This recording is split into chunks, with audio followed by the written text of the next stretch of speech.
a blind woman in a small Bulgarian village, predicted the fall of the Soviet Union, the September 11th attacks, and the rise of Islamic extremism decades before they happened. She claimed to speak with the dead, see the future, and commune with beings from another world. Her name was Baba Vanga, and millions believed she was never wrong. But who was she really? How did a girl who lost her sight in a freak storm become the oracle consulted by presidents and peasants alike? And were her prophecies genuine glimpses of tomorrow, or something else entirely? The story begins in 1911, in a place most people have never heard of. Strumica was barely a town. Tucked into the foothills of the Balkan Mountains, it was a collection of dirt roads, wooden houses, and families who'd farmed the same rocky soil for generations. The Ottoman Empire still controlled this corner of Europe, though its grip was weakening.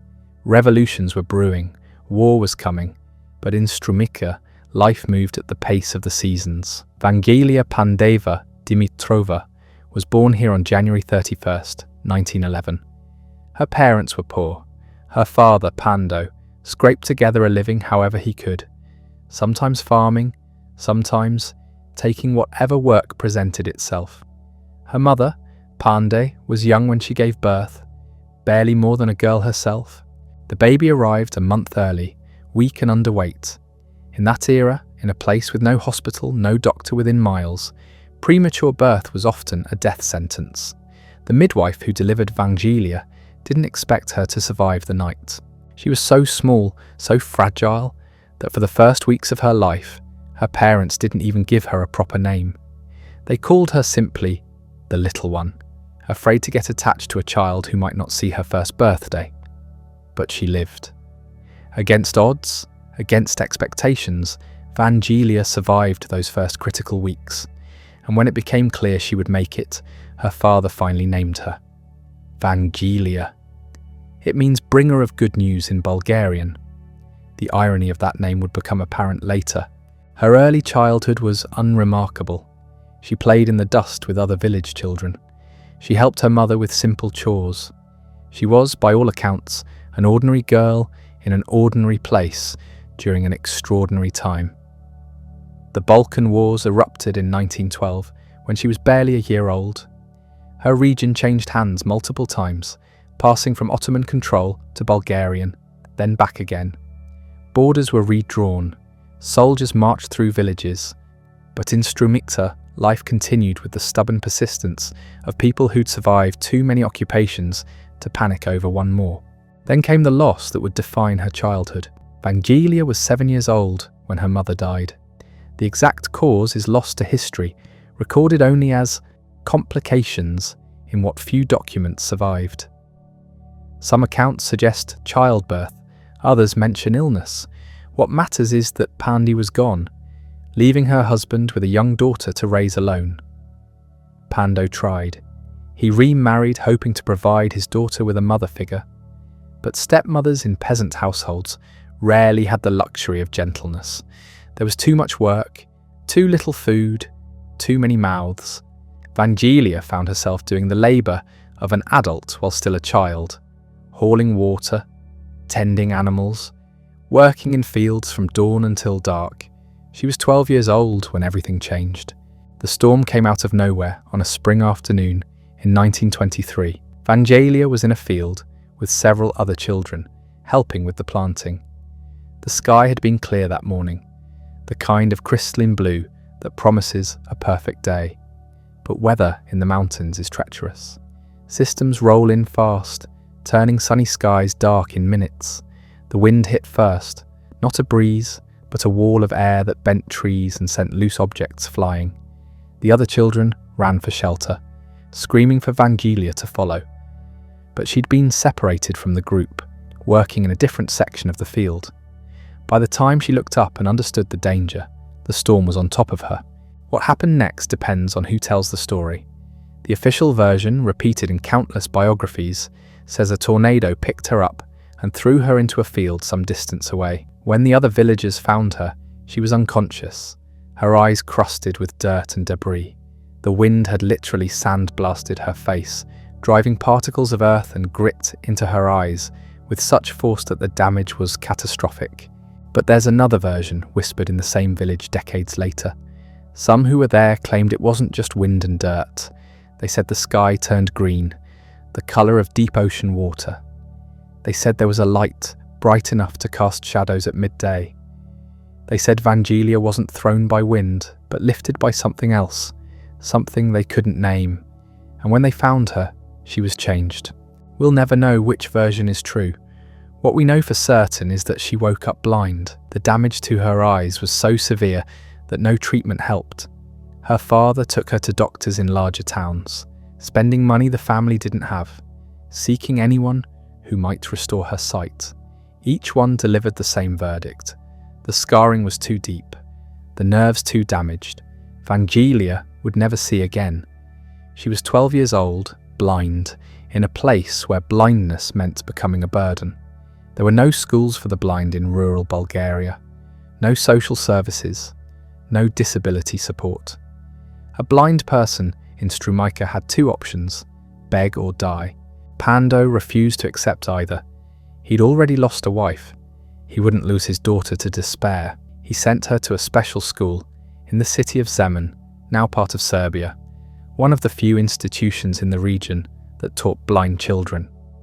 There for 3 years, Vangelia learned to read Braille, to navigate without sight, to develop the other senses that would have to serve her for the rest of her life. But something else happened during those years, something the school records don't capture. Vangelia began to experience things she couldn't explain, sounds that weren't sounds, images that weren't images. She would later describe it as though a door had opened in her mind, one she never knew existed. Through that door came voices, visions, knowledge of things she had no way of knowing. At first she thought she was going mad. Blindness was hard enough without losing her sanity as well. She told no one, afraid of what it might mean. But the experiences continued, growing stronger, more detailed. She would know when letters were coming before they arrived. She could describe people she'd never met. She knew things about her classmates, their families, their secrets, things no one had told her. The other students noticed. Whispers started. Some thought she was uncanny. Others thought she was blessed. A few thought she was dangerous. When she returned to Strumica at 15, she was no longer the girl who'd left. She was taller, hardened by 3 years away from home, and carrying something invisible that everyone could sense but no one could name. Her father had remarried again while she was gone. The new stepmother had her own children, and there was little room or patience for a blind stepdaughter who contributed nothing to the household economy. Vangelia found herself increasingly isolated, spending days alone while the rest of the family worked. That isolation might have destroyed her. Instead, it became the crucible where her gift, or curse, depending on your perspective, fully emerged. She was 16 when she had the first vision that came true in a way no one could deny. A neighbour's son had been missing for 3 days. He'd gone into the mountains to check on sheep and hadn't returned. Search parties found nothing. The family was frantic. On the third evening, Vangelia approached the boy's mother. She described where he was, a ravine on the north face of a specific hill, near an old oak tree split by lightning. She said he was alive but injured, unable to move, and if they didn't find him soon, he would die of exposure. The mother was desperate enough to listen. She organised a search party to the exact location Vangelia described. They found the boy precisely where she said he'd be, leg broken, barely conscious, but alive. Word spread. The blind girl had sight of a different kind. At first, people came to her cautiously, afraid of what it might mean to consult someone with such abilities. The Orthodox Church still held power in Bulgaria, and claims of supernatural knowledge were dangerous territory. But desperation overcomes fear. A woman whose husband had gone to war and never returned. A farmer whose livestock kept dying. A young couple unable to conceive. One by one they came to the blind girl's door, and she told them things. Sometimes she was right, sometimes she was wrong, but she was right often enough that her reputation began to grow beyond the village. By her early 20s, Vangelia was receiving visitors from surrounding towns. They brought gifts, what little they could spare, eggs, bread, sometimes a few coins. She didn't charge, not at first. The idea of payment for what she considered a burden seemed wrong, but she accepted what was offered because she needed to survive. And being blind in a peasant village meant few other options. She was 25 when she met the man who would change her life. Dimitar Gushtarov came to Strumica in 1936 on business. He'd heard rumours about the blind seer, stories that seemed too strange to be true. He was a soldier, practical and sceptical, not the type to believe in fortune tellers. But curiosity pulled him to her door. What happened during that first meeting is known only to them, but Dimitar left convinced. He returned the next day, and the day after that. Something in Vangelia drew him, not just her abilities but her presence. She was small, blind, living in poverty, and yet she carried herself with a dignity that impressed him. He asked her to marry him. She said yes, though some accounts suggest she knew what that choice would cost her. The wedding was small, just family and a few friends. Vangelia took Dimitar's surname, becoming Vangelia Gushtarova, but everyone would continue to call her by the name that was already spreading across Bulgaria, Baba Vanga. Baba, grandmother, a term of respect. Vanga, short for Vangelia. The name would become legendary, but first would come war. World War II reached Bulgaria in 1941, and with it came chaos that would test everything Baba Vanga was becoming. The quiet village life she'd known was about to shatter, and in that shattering, her abilities would either be proven or destroyed entirely. The war came to Bulgaria not with invasion, but with alliance. In March 1941, Bulgaria joined the Axis powers, aligning itself with Nazi Germany. It was a decision made in Sofia, in government halls far from Strumica, but its consequences reached every village, every household, every life. For Baba Vanga, the war brought a flood of desperate people to her door. Soldiers came before deployment, asking if they would survive. Mothers came asking about sons who had stopped writing letters. Young men came asking if they should flee to the mountains to join the partisans, or stay and hope the war would pass them by. She told them what she saw, and what she saw was often grim. Later accounts claim she predicted deaths with uncomfortable accuracy, telling families to prepare for losses that came exactly as she described. Whether these stories are true or embellished by hindsight is impossible to verify now, but something was happening in that small house in Strumica that made people believe. Dimitar, her husband, was called to service. He was a soldier after all, and war had use for soldiers. He left in 1942, and Baba Vanga was alone again, blind and dependent on neighbours for basic needs. She continued her work, continued receiving visitors, continued speaking about things she shouldn't have been able to know. But the war also brought danger of a different kind. The authorities in Sofia were watching. Bulgaria's alliance with Germany meant adoption of certain policies, certain suspicions. Anything that smacked of subversion, of unauthorized gatherings, of influence outside official channels drew attention.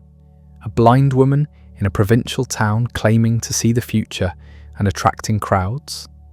That was exactly the kind of thing that made officials nervous. In 1942, agents arrived in Strumica asking questions about Baba Vanga. Who was she? Where did her information come from? Was she spreading defeatist propaganda? Was she a partisan sympathizer?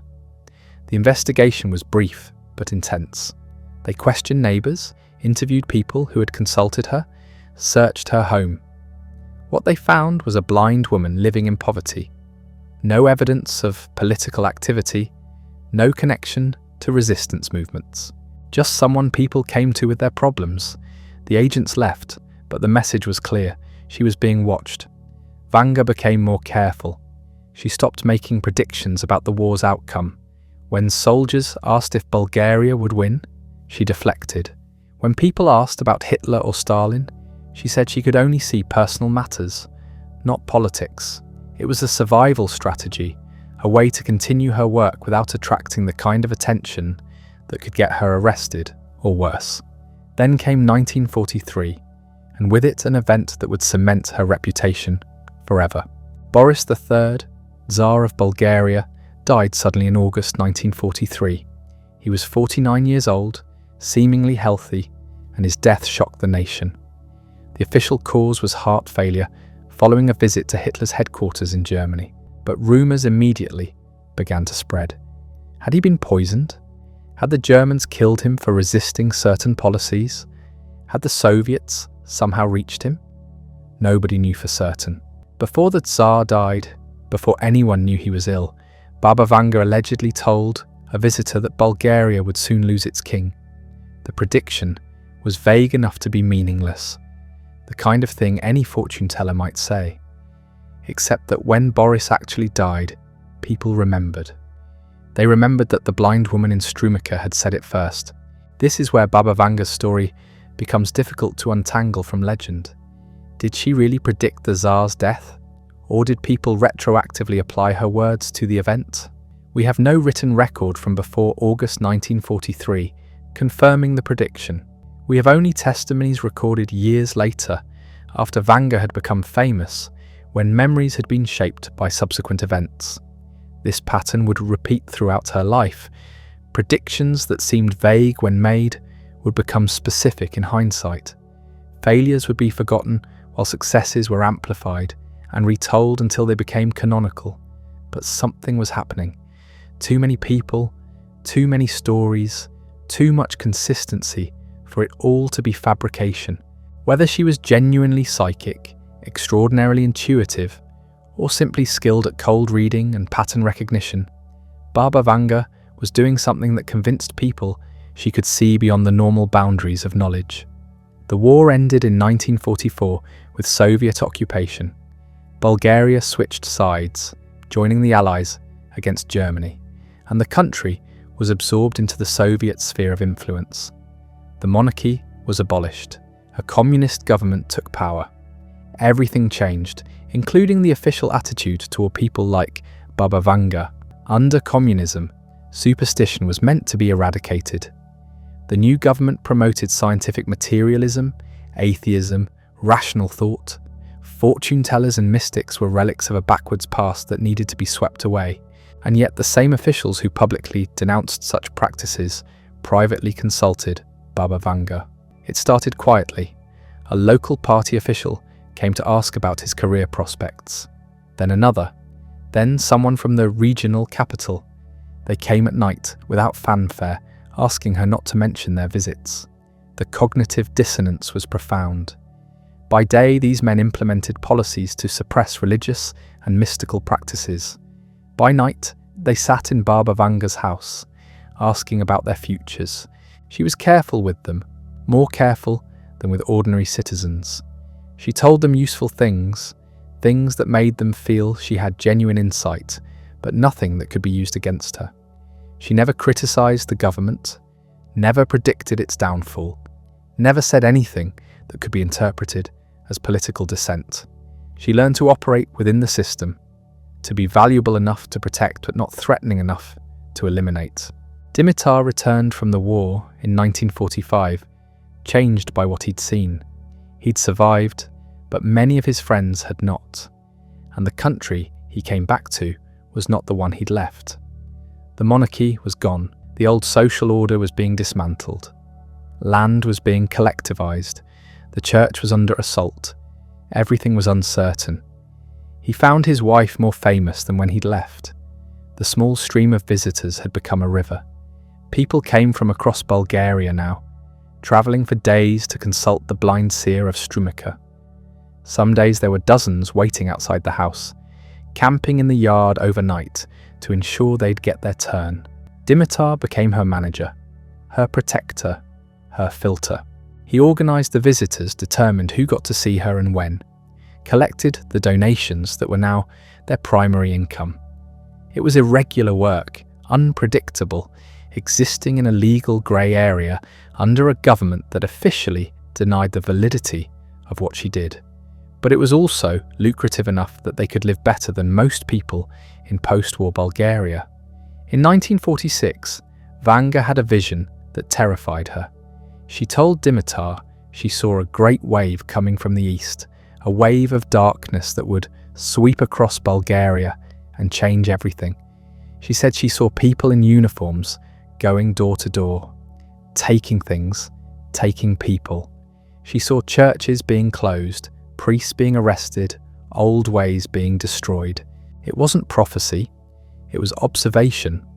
The communist consolidation of power was already underway, and anyone paying attention could see what was coming. But Vanga's description was vivid enough that when the purges intensified in 1947 and 1948, people remembered she'd warned them. Those years were brutal. The Communist Party eliminated its opponents, real and imagined. Thousands were arrested, imprisoned, sent to labour camps. The old elites were dispossessed. Anyone with connections to the previous regime was suspect. Fear became the dominant emotion in Bulgarian life, the sense that one wrong word could destroy you. Baba Vanga survived because she made herself useful. Party officials continued consulting her, and her reputation among them provided protection. There were periodic investigations, inspections, threats that she would be shut down for promoting superstition. But each time someone with influence intervened. She had become too valuable to too many powerful people. She also began to be more strategic about what she said publicly. She started framing her insights in ways that aligned with communist ideology. When she saw success for someone, she attributed it to their hard work and dedication to building socialism. When she saw failure, she suggested it was because they hadn't fully committed to the new order. It was a survival mechanism, a way to practice her craft while appearing to support the system. Her accuracy rate, if that's what we want to call it, was impossible to measure objectively. She made thousands of predictions over these years, most of them about personal matters that left no public record. A woman's health, a man's business prospects, whether a couple would have children. These were private consultations with no independent verification. The predictions that became famous were usually the ones that seemed to come true, remembered and repeated until they became part of her legend. The failures were forgotten, rationalized, or reinterpreted. This isn't unique to Baba Vanga. It's how all fortune tellers build reputations through selective memory and confirmation bias. But there were cases that were harder to dismiss. In 1948, a mother came from Sofia asking about her daughter who had disappeared. The secret police had taken her 3 months earlier, and the family had heard nothing since. They didn't know if she was alive, dead, imprisoned, or executed. Baba Vanga told the mother her daughter was alive, being held in a facility in the mountains, and that she would be released within 6 months. The mother left without much hope. The prediction seemed too specific, too optimistic. 6 months later, the daughter was released as part of a general amnesty. She'd been held exactly where Vanga described. Stories like this spread. They couldn't be explained away as lucky guesses or vague predictions that could fit any outcome. Either Baba Vanga had access to information she shouldn't have had, or something stranger was happening. The 1950s brought a shift. Stalin died in 1953, and the absolute terror of the late 1940s began to ease slightly. Bulgaria remained communist, remained under Soviet control, but the constant purges slowed. Life became marginally more predictable, marginally less terrifying. Baba Vanga's practice grew. She was now seeing 50 to 60 people a day, sometimes more. The house in Strumica couldn't accommodate the crowds. People camped in the surrounding fields, waiting days for their appointment. Local authorities tried to impose order, creating a registration system, limiting daily visitors, but demand far exceeded capacity.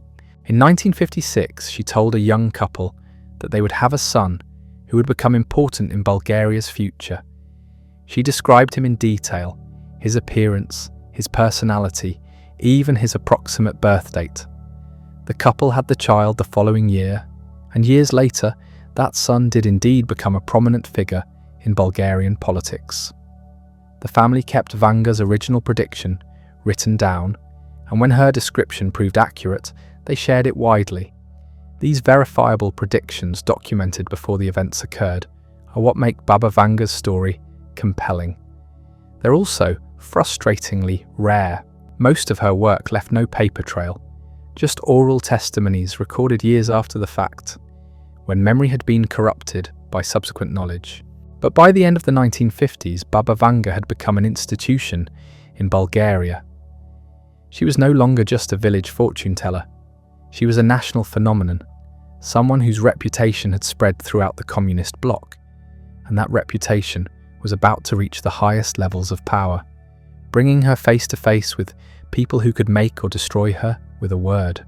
The invitation arrived in 1960, not by mail, not through intermediaries, but delivered in person by a black government car that appeared outside Baba Vanga's house one morning. The messenger was polite but firm. Todor Zhivkov, first secretary of the Bulgarian Communist Party, requested her presence in Sofia. It was not a request you refused. Zhivkov had consolidated power after years of political maneuvering. He would rule Bulgaria for the next 35 years, outlasting every other Eastern Bloc leader except Kim Il-sung. He was pragmatic, cunning, and utterly loyal to Moscow. He was also, according to people who knew him, deeply superstitious. The meeting took place at his residence, not at party headquarters. Vanga was brought in through a side entrance. No official record was kept. What happened in that room is known only through Zhivkov's own later admissions and accounts from people he confided in. She told him things about his past that no intelligence file would contain. Details about his childhood, about his family, about private moments that only he could know. Then she moved to the future. She predicted he would remain in power for decades, surviving multiple attempts to remove him. She warned him about specific threats, named individuals he should watch. And she told him something about his personal life, something that devastated him when it later came true. Zhivkov left that meeting shaken. He also left convinced. From that point forward, Baba Vanga had the protection of the most powerful man in Bulgaria. And that protection would prove crucial because her growing fame had attracted dangerous attention. The Communist Party's official position on religion was straightforward. It was the opium of the masses, a tool of oppression to be eliminated. Fortune-telling, mysticism, anything that couldn't be explained by dialectical materialism was superstition, backward thinking that had no place in a socialist society. Party hardliners wanted Vanga shut down, arrested, possibly worse. They saw her as a threat to scientific atheism, evidence that the party hadn't fully modernized Bulgarian society. But Zhivkov blocked every attempt to move against her. He issued no public statements defending her, issued no decrees. He simply let it be known, through the informal networks that governed real power in communist states, that Baba Vanga was untouchable. The hardliners backed off. They had no choice. This protection came with expectations. Zhivkov consulted her regularly, sometimes in person, sometimes through trusted intermediaries. He asked about political rivals, about economic policies, about which Soviet officials he could trust. He treated her as an intelligence asset, a source of information he couldn't get through conventional means. Other high-ranking officials followed his lead.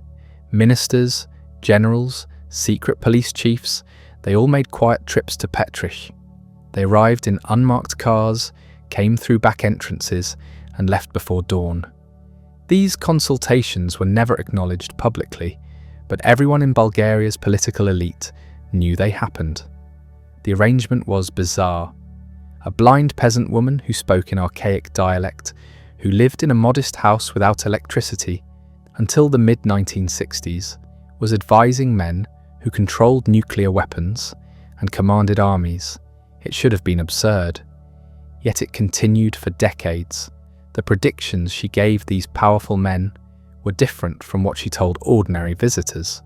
More political, more strategic, more focused on power dynamics than personal matters.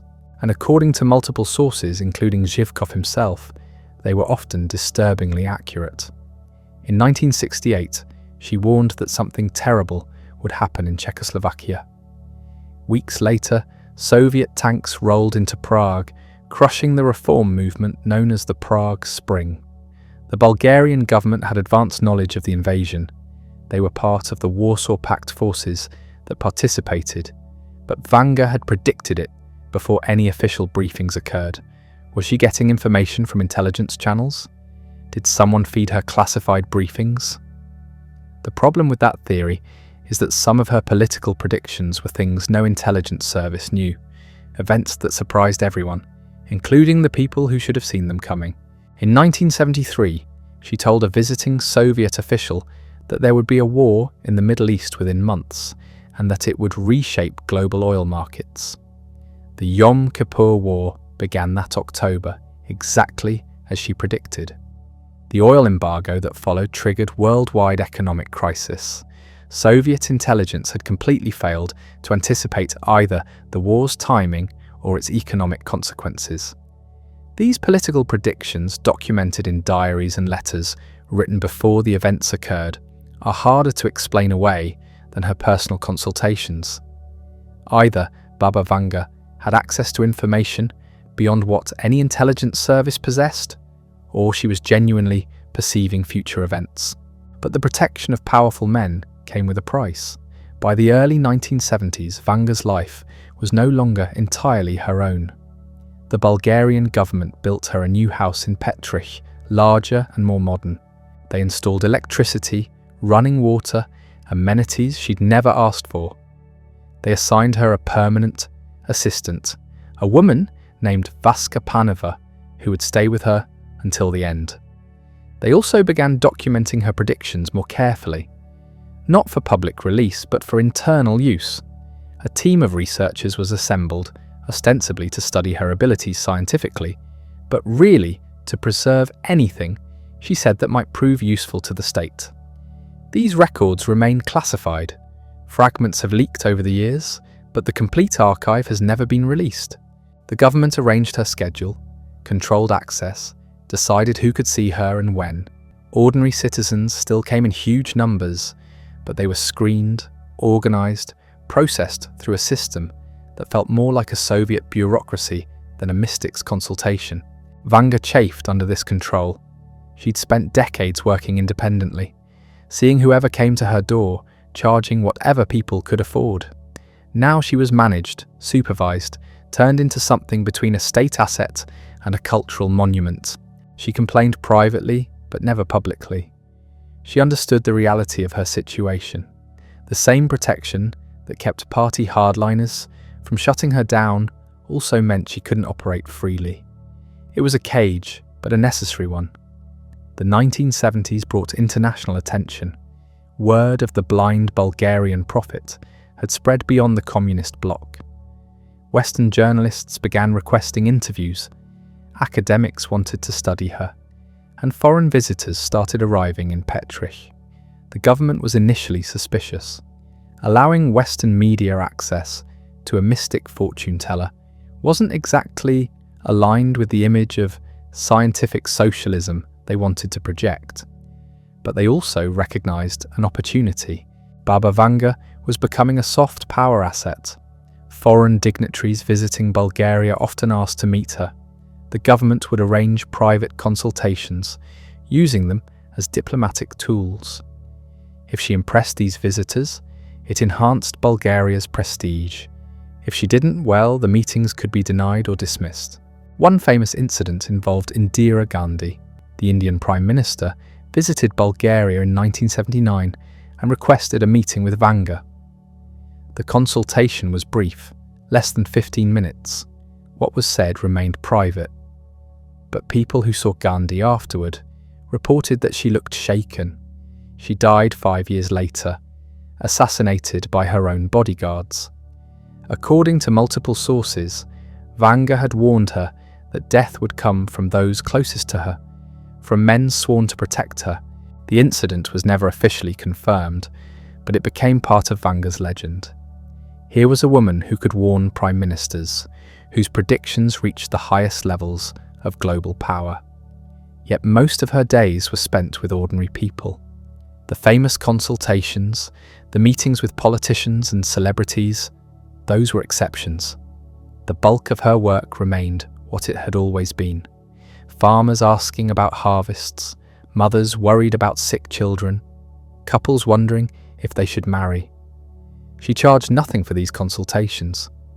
The government provided her with a modest salary, and she accepted small gifts from visitors, but she never set a fixed price. This generosity was both genuine and strategic. It reinforced her image as someone motivated by service rather than profit, someone who used her abilities to help rather than exploit. The process of a consultation followed a pattern that rarely varied. Visitors would be brought into her presence, usually in groups of 3 or 4. She would ask each person to place a sugar cube under their pillow the night before, then bring it to the meeting. She would hold the sugar cube, sometimes for just seconds, sometimes for minutes. Then she would begin speaking. What came next was often startling. She would describe events from the person's life, details they'd never mentioned. She would name dead relatives, recall conversations that had happened in private. Then she would move to the future, outlining possibilities, warning of dangers, offering advice. The experience was intense. People who consulted her described feeling exposed, as if their entire life was suddenly visible. Some found it comforting, others unsettling. Many left in tears, either from relief or shock. The accuracy of these personal predictions is impossible to verify systematically. We have testimonials, thousands of them, but testimonials are unreliable. People remember hits and forget misses. They reinterpret vague predictions in light of subsequent events. They want to believe, and belief shapes memory, but some cases stood out. In 1981, a young man came asking about his brother who'd gone missing while hiking in the Rhodope Mountains. Search parties had found nothing. The family feared he'd fallen into a ravine or been attacked by animals. Vanga told them the brother was alive, trapped in a cave system, and would be found within 3 days. She described the location with enough detail that rescuers knew where to search. They found him exactly where she indicated, dehydrated but alive. The rescue was documented, covered by Bulgarian news media.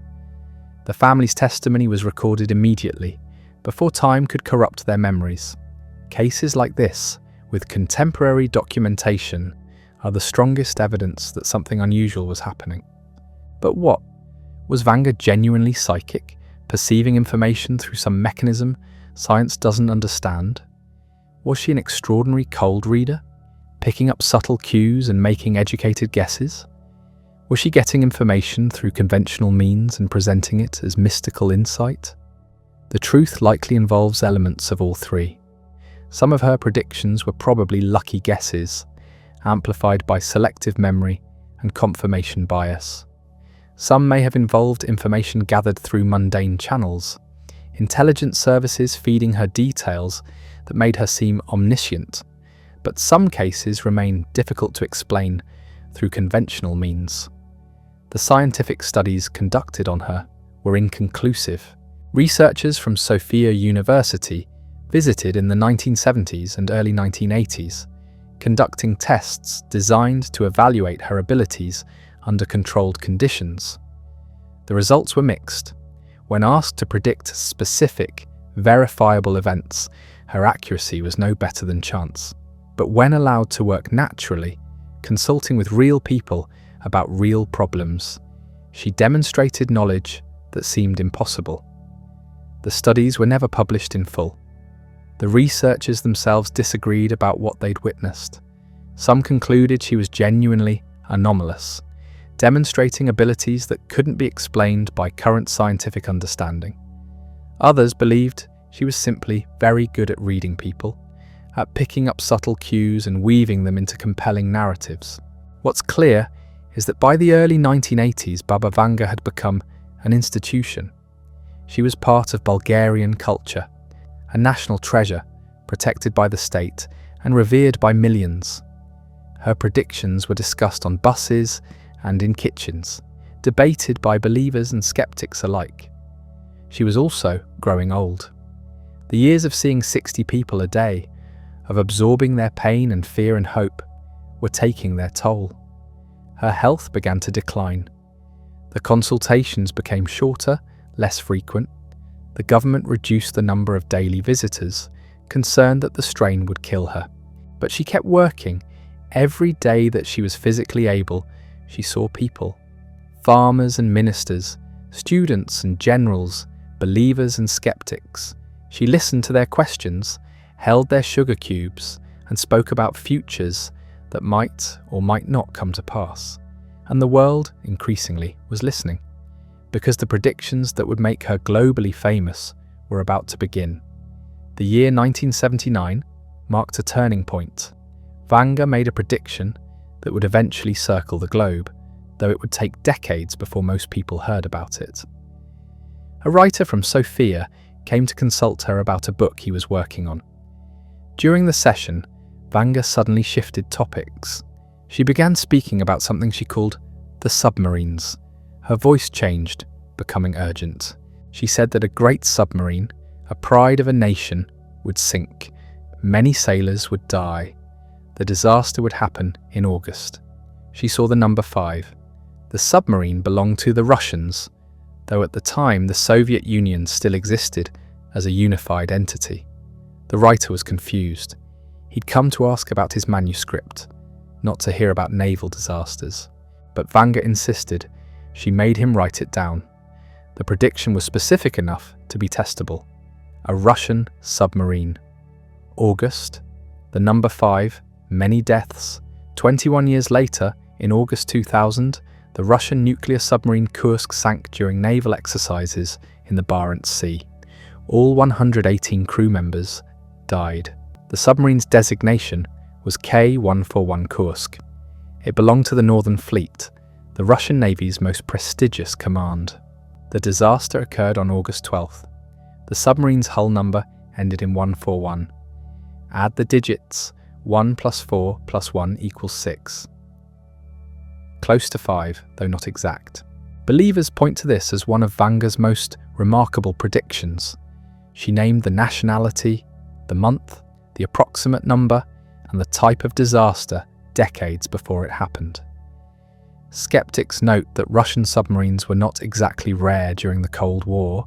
Predicting a Soviet naval disaster was like predicting rain in April. Eventually, you'd be right. But the timing unsettles even the skeptics, August specifically, the number 5 in some form, the detail about many deaths, which distinguished it from minor mechanical failures. The Kursk prediction wasn't the only one that gained international attention. Throughout the 1980s, Vanga made statements about world events that were recorded by visitors and later examined for accuracy. She predicted the dissolution of the Soviet Union, though she framed it in mystical terms. She spoke of the Great Bear falling apart, of republics going their own ways. She said this would happen when the red flag falls from the tower. The Soviet flag was lowered from the Kremlin for the last time on December 25, 1991. Predicting the fall of the USSR in the 1980s was not entirely remarkable. Many political analysts saw the writing on the wall. The economy was stagnating, nationalist movements were growing, and Gorbachev's reforms were unleashing forces the Communist Party couldn't control. What made Vanga's prediction notable was her specificity about timing. She repeatedly said it would happen before the century ends. In the mid-1980s, this seemed unlikely. The Soviet Union appeared permanent, if troubled. By 1989, it seemed possible. By 1991, it was inevitable. She also made predictions about Bulgaria's future that proved accurate in hindsight. She said the communist government would fall, that democracy would return, but that the transition would be painful. Bulgaria would become poorer before it became richer. The country would join a union of nations, but would struggle to find its place. All of this happened. The communist government fell in 1989. Bulgaria transitioned to democracy and market economy, enduring a brutal economic crisis in the 1990s. The country joined the European Union in 2007, though its integration has been complicated and incomplete. Again, skeptics note that predicting political and economic turbulence in post-communist Eastern Europe didn't require supernatural insight. It required basic observation skills and knowledge of history. But Vanga's predictions weren't limited to politics. She made statements about natural disasters, technological developments, and cultural shifts that some find eerily prescient. She spoke about metal birds falling from the sky in great numbers. She said this would happen in the land of the brothers. In September 2001, 4 commercial airliners were hijacked in the United States. 2 struck the World Trade Center towers, 1 hit the Pentagon, and 1 crashed in Pennsylvania. Nearly 3,000 people died. The prediction is mentioned in several sources from the 1980s, though the exact wording varies. Some accounts say she specified New York. Others say she only mentioned the land of the brothers, which supporters interpret as America, the land where the founding fathers established a republic of brotherhood. The skeptical interpretation is obvious. Airplane crashes happen. Predicting that planes would crash, even multiple planes, eventually becomes self-fulfilling. The connection to September 11th requires generous interpretation of vague language. Yet the image of metal birds falling remains disturbing. Commercial aircraft are, quite literally, metal birds. The phrase captures something about the nature of the attacks that more technical language might miss. Vanga also made predictions about climate and environment that sound remarkably contemporary. She spoke repeatedly about the Earth becoming warmer, about ice melting, about waters rising. She said humanity was damaging the planet and would pay a price. In the 1980s, climate change was not yet a mainstream concern. Scientists understood the greenhouse effect, but public awareness was minimal. Vanga's warnings about rising temperatures and environmental catastrophe seemed mystical, disconnected from scientific reality. Now, of course, climate change dominates global discourse. Glaciers are melting, sea levels are rising, extreme weather events are increasing in frequency and intensity. Vanga's environmental predictions sound less like mysticism and more like meteorology. But here's the problem with evaluating prophecies. They're maddeningly non-specific. Vanga never said carbon dioxide concentrations will exceed 400 parts per million by 2015. She said the Earth would grow warm and humanity would suffer. That's not a testable prediction. It's a vague warning that could apply to any number of scenarios. This is the fundamental challenge with prophetic claims. Real predictions are specific, time-bound, and falsifiable. The Kursk will sink in August 2000 is a prediction. Humanity will face troubles is not. Vanga made both kinds of statements. The specific predictions are easy to evaluate. Either they happened or they didn't. The vague ones are impossible to assess. They can be retrofitted to match almost any event. Her defenders argue that prophecy doesn't work like weather forecasting. Visions come in symbols and impressions, not in precise data. A seer glimpses fragments of possible futures, not detailed timelines.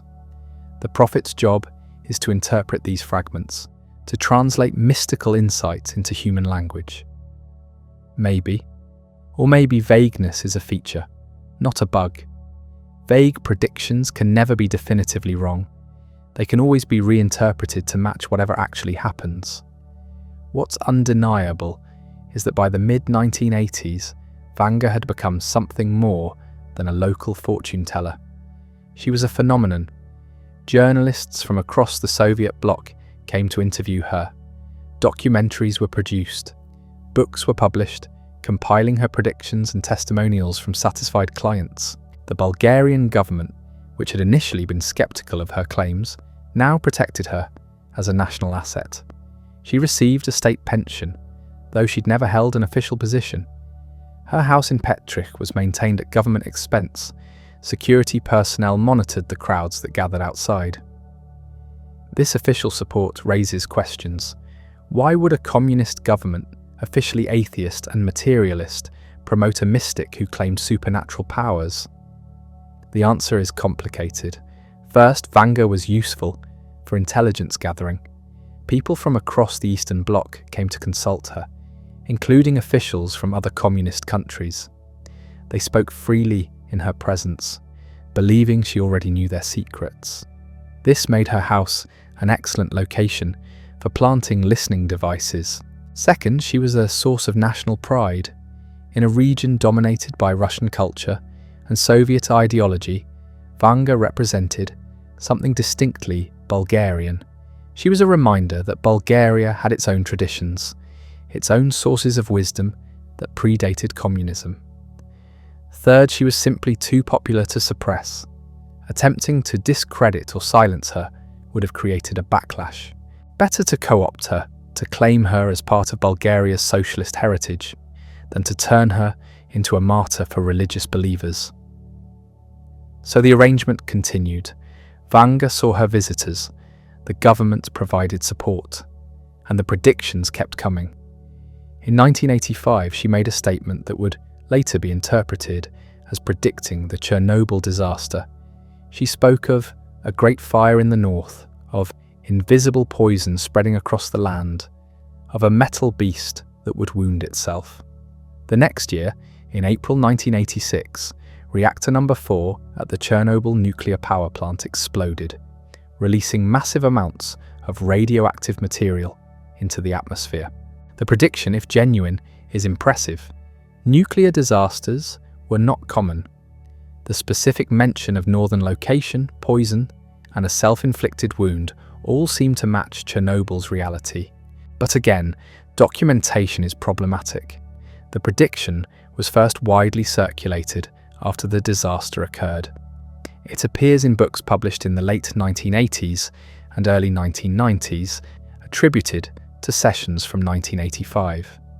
But we have no recordings, no contemporary newspaper articles, no independent verification that Vanga actually said these things before Chernobyl happened. This is the recurring problem with evaluating Vanga's legacy. The most impressive predictions are also the least well documented. The best documented cases are often the least impressive. The scientific method requires controls. It requires verification. It requires that predictions be recorded before events occur, not reconstructed from memory afterward. Vanga was never studied under truly rigorous conditions. The Soviet and Bulgarian authorities who examined her were interested in practical applications, not in academic rigor. They wanted to know if she could find missing persons or predict disasters, not whether her abilities could survive statistical analysis. The closest thing to a controlled study came in 1982, when a team of parapsychologists from Sofia University attempted to test her under laboratory conditions. They brought sealed envelopes containing photographs of missing persons. Vanga was asked to hold each envelope and describe what had happened to the person in the photo. The results were mixed. Out of 30 cases, she correctly identified the fate of the missing person in 17 cases. That's 57%, better than random chance, but not overwhelmingly so. The researchers concluded that while Vanga demonstrated abilities that warranted further study, she did not perform at the level that her reputation suggested. Vanga herself was unimpressed by the test. She complained that the clinical conditions interfered with her abilities. She said she worked through connection with living people, not with photographs in envelopes. The emotional presence of the questioner mattered. The sterile environment of the laboratory blocked the very channels through which information flowed. This is, of course, exactly what a clever fraud would say when caught under controlled conditions. It's also exactly what a genuine psychic might say if psychic abilities require specific environmental conditions to function. We're left with uncertainty. Not proof, not disproof, just the uncomfortable middle ground where most of human experience actually exists. What we can say with confidence is this: Baba Vanga was extraordinarily skilled at providing comfort and guidance to people in distress. Whether that guidance came from supernatural perception or from acute psychological insight matters less than the fact that it helped. Thousands of people left her home feeling better than when they arrived. They felt heard, understood, and hopeful. In a world full of suffering, that's not nothing. By 1990, Vanga was approaching 79 years old. Her health, never robust, was declining steadily. The consultations were reduced to just a few days per week, then to a few hours per day, but still she worked, and she began making predictions about the distant future, about the 21st century she would never see. These prophecies would become her most famous and most controversial legacy. The predictions began pouring out faster in her final years, as if Vanga sensed her time was limited. She spoke about the 21st century with an urgency that surprised her visitors. Some of what she said was recorded by Bulgarian journalists. Some was written down by visitors. Much was reconstructed later, filtered through memory and interpretation. In 1989, she told a visiting Bulgarian television crew that America would suffer a terrible attack. 2 brothers, she said, would fall after being attacked by steel birds. The prediction meant nothing to anyone at the time. 12 years later, after September 11th, her followers would claim she had foreseen the Twin Towers and the planes that struck them. The 2 brothers, they said, were the towers themselves. The steel birds were the aircraft. It's a compelling match if you accept the symbolism. But again, the documentation is thin. The television footage from 1989 has never been independently verified. The prediction appeared in print only after 2001, when suddenly everyone remembered that Vanga had warned about steel birds attacking brothers. She predicted that in 2010, a third world war would begin. It would start with chemical weapons, she said, and would devastate much of the world by 2014. This did not happen. Her defenders argue that the Syrian civil war, which did involve chemical weapons, was the beginning of what she foresaw, but this requires stretching her words to fit events that don't quite match. In the mid-1990s, Vanga spoke about Europe's future. She said that by 2025, the continent would be almost empty. The population would decline dramatically. Muslim immigration would change the character of European nations completely. By 2043, she said, Europe would be under Islamic rule. This prediction has made her a controversial figure in contemporary European politics. Right-wing groups cite her prophecies as warnings. They distribute her predictions on social media, stripped of context, presented as mystical confirmation of their fears. Left-wing groups dismiss her as either fraudulent or misinterpreted, her words twisted to serve agendas she never endorsed. The truth, as always, is more complicated. Vanga lived in a multicultural region. Bulgaria had large Turkish and Roma populations. She worked with Muslims, Christians, atheists, Jews. Her helpers included people of different faiths and ethnicities. The xenophobia attributed to her sits uneasily with her actual life, where she welcomed everyone who came to her door. What she actually said about Europe's future is impossible to verify with precision. The sources are second-hand, recorded years after the fact, often by people with political motivations. We're left trying to reconstruct her words from fragments, knowing that each retelling changes them slightly. She predicted that by 2028, humans would begin to travel to Venus. That spacecraft would search for new energy sources there. This seems unlikely given current space program trajectories, but we're not there yet. Time will tell. She said that by 2033, the polar ice caps would melt completely. Sea levels would rise dramatically. This aligns with some climate change models, though most scientific projections place complete ice melt further in the future. Partial credit, perhaps. She foresaw that by 2046, any organ could be grown and transplanted. Medicine would conquer most diseases. Human lifespans would extend dramatically. We're making progress in this direction. Organ printing and stem cell research are advancing rapidly. She may prove correct on this one.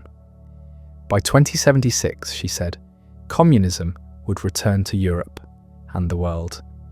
This seems highly improbable given the trajectory of the late 20th century, but ideologies cycle in ways we don't always predict.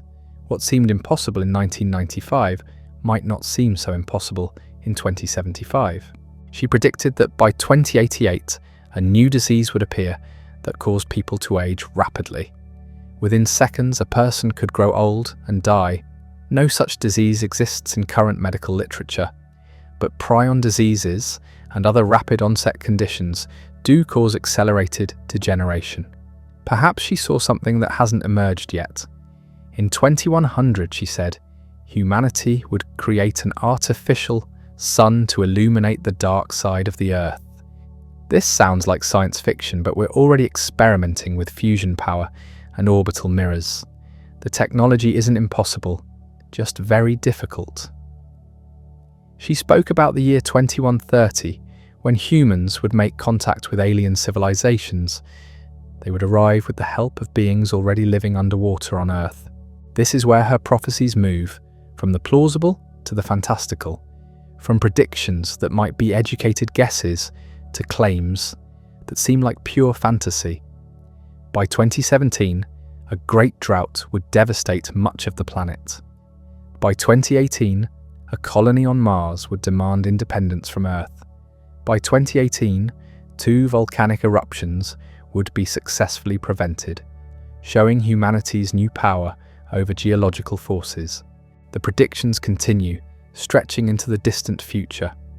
By 2026, planets would change orbits, threatening Earth. By 2028, time travel would become possible, allowing contact with alien beings. By 2032, the universe's mysteries would be unlocked. She saw until the year 3005, when wars would erupt over resources on Mars and Jupiter's moons. By 3010, a comet would collide with the moon. By 3797, everything on Earth would die, forcing humans to relocate to other star systems. And then, in the year 5079, the universe itself would end. These far future predictions are obviously impossible to verify. They might be genuine visions of humanity's long-term trajectory. They might be the products of an aging woman's deteriorating mind. They might be fabrications invented by others and attributed to her after her death. We simply don't know. What we do know is that in 1996, Vanga's health finally failed completely. The years of diabetes, the stress of thousands of consultations, the weight of carrying other people's pain, all of it caught up with her. She was admitted to a hospital in Sofia in early August. The doctors tried everything they could. But at 85, her body was worn beyond repair. She developed complications. Her heart weakened. Her kidneys began to fail. On August 11th, 1996, Baba Vanga died. The woman who had supposedly foreseen the deaths of thousands had not predicted, or at least had not publicly mentioned, her own approaching end. Or had she? Her supporters claim she told her niece Krasimira exactly when she would die, down to the day. But this claim, like so many others, emerged only after the fact. The funeral was enormous. Thousands of people lined the streets of Petrish. Politicians, celebrities, common citizens who had visited her once decades ago and never forgotten the experience. They all came to pay respects. She was buried in the yard of the church of St. Petka in Rupite, near the church she had helped build with donations from grateful visitors. Her grave became an immediate pilgrimage site, drawing visitors from across Bulgaria and beyond. The Bulgarian government declared her home a national monument. Her possessions, the simple furniture and religious icons, were preserved exactly as she'd left them. Tour buses began arriving weekly, then daily. But something strange happened after her death. The predictions kept coming. New prophecies attributed to Baba Vanga appeared regularly in Bulgarian tabloids and on websites around the world. She had supposedly foreseen events that occurred years, even decades after she died. Some of these post-mortem predictions were clearly fabricated. They appeared in no contemporary sources, matched no records of her actual statements, and often reflected concerns that didn't exist in the 1990s. Social media collapse, cryptocurrency crashes, pandemics that matched COVID-19 with suspicious precision. Others might be genuine. It's possible that Vanga made hundreds of predictions that weren't recorded at the time, but were remembered and shared only later as events unfolded. Memory's unreliable, but it's not always wrong. The problem is determining which category any given prediction falls into. Without contemporaneous documentation, we're left guessing, and the incentive to fabricate is enormous. Websites that publish Baba Vanga's predictions generate massive traffic. Books claiming to reveal her lost prophecies sell thousands of copies. The dead prophet has become a profitable brand. This makes evaluating her legacy almost impossible. How do we separate the real Baba Vanga, the woman who sat in a house in Petrick offering comfort to the desperate, from the myth that grew after her death? The myth that attributes to her every coincidental prediction, every vague statement that might match some future event? Consider the predictions about Barack Obama. Several websites claim Vanga predicted that the 44th president of the United States would be black and would be the last president. Neither part has proven accurate. Obama was indeed the 44th president and was black, but he wasn't the last president. Trump followed, then Biden. Her defenders argue that she meant the last effective president, that the office would lose its power after Obama. But this is the kind of post hoc rationalization that makes evaluating prophecies meaningless. If you can reinterpret a failed prediction as a successful one, then nothing can ever be proven wrong. The same pattern repeats with her prediction about Crimea. She supposedly said that Russia would reclaim Crimea and that this would lead to a great war.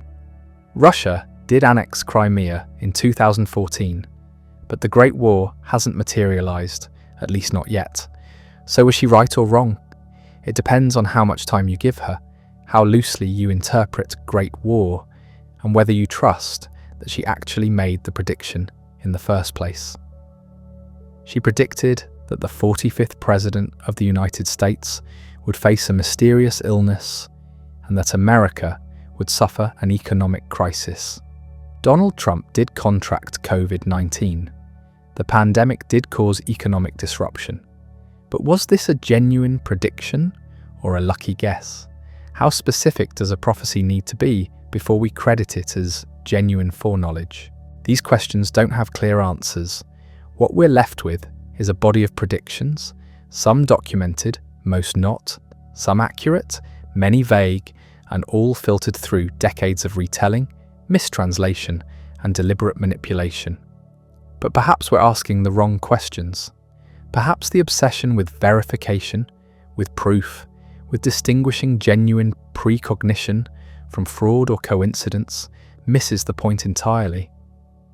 Baba Vanga's real legacy isn't in whether she could actually see the future. It's in what her story tells us about human nature, about our desperate need for meaning, about our hunger for certainty in an uncertain world, about the comfort we find in believing that someone, somewhere, knows what's coming. Every culture produces figures like Vanga, Oracle at Delphi, Nostradamus, Edgar Cayce, Mother Shipton, Jean Dixon. The names change, the methods vary, but the function remains constant.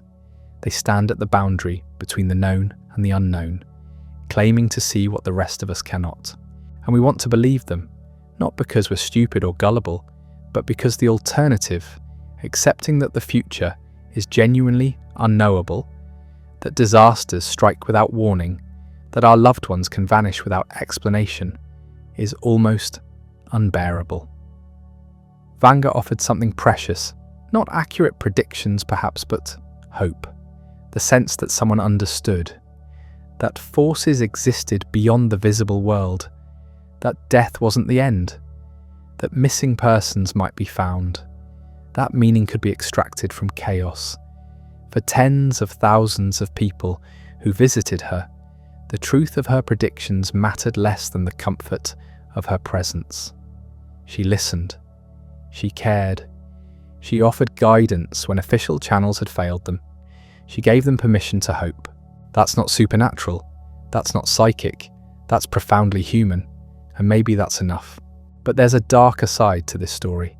One that reveals what happens when hope becomes industry, when comfort becomes exploitation, when the need to believe overwhelms the need for truth.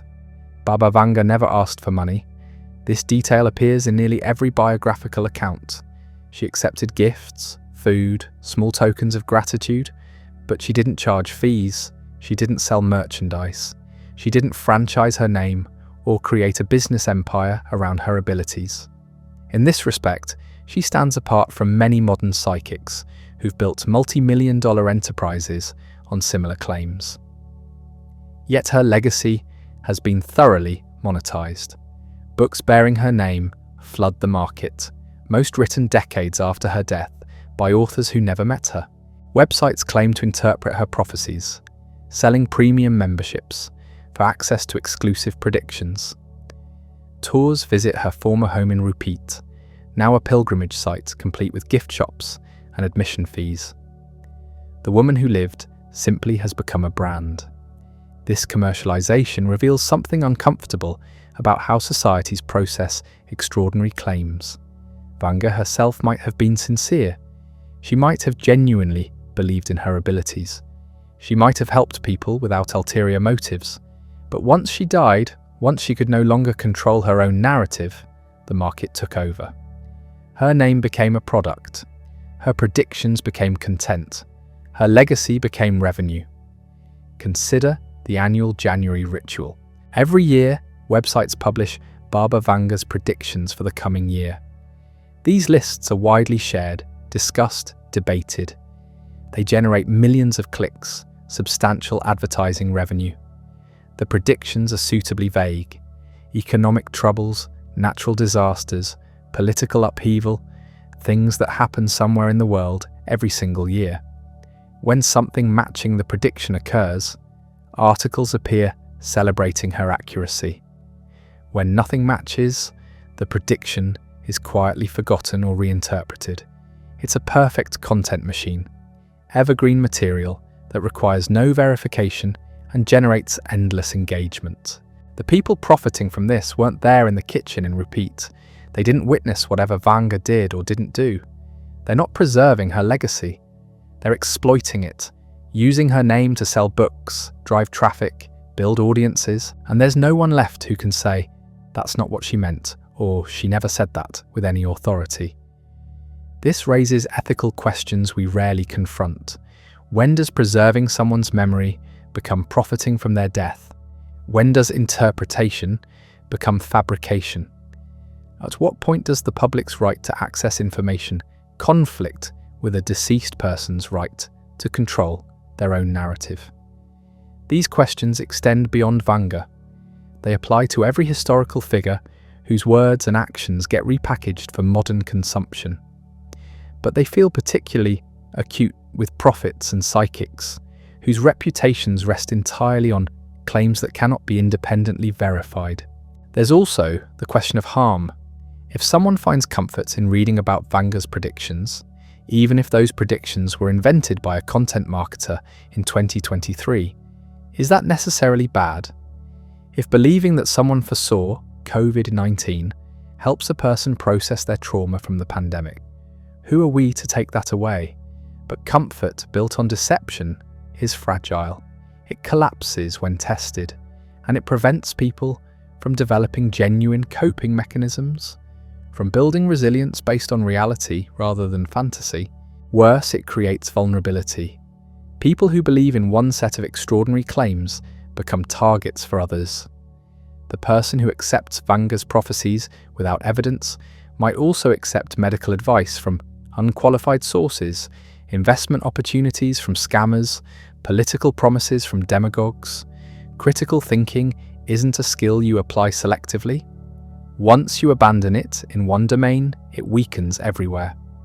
The Vanga phenomenon also reveals how modern information systems amplify certain types of claims while suppressing others.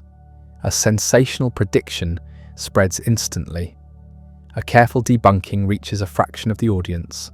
The correction never catches the lie. This isn't unique to prophecy. It's how modern media works. Engagement trumps accuracy. The spectacular beats the mundane. The claim that Vanga predicted 9/11 will always travel faster than the explanation that she probably didn't. Social media algorithms optimize for emotional response, not truth. A post about Vanga's chilling predictions generates likes, shares, comments. A post explaining why those predictions are likely fabricated generates hostility. Accusations of closed-mindedness, demands to prove she was wrong. The burden of proof has reversed. In a rational system, extraordinary claims require extraordinary evidence. The person making the claim must prove it.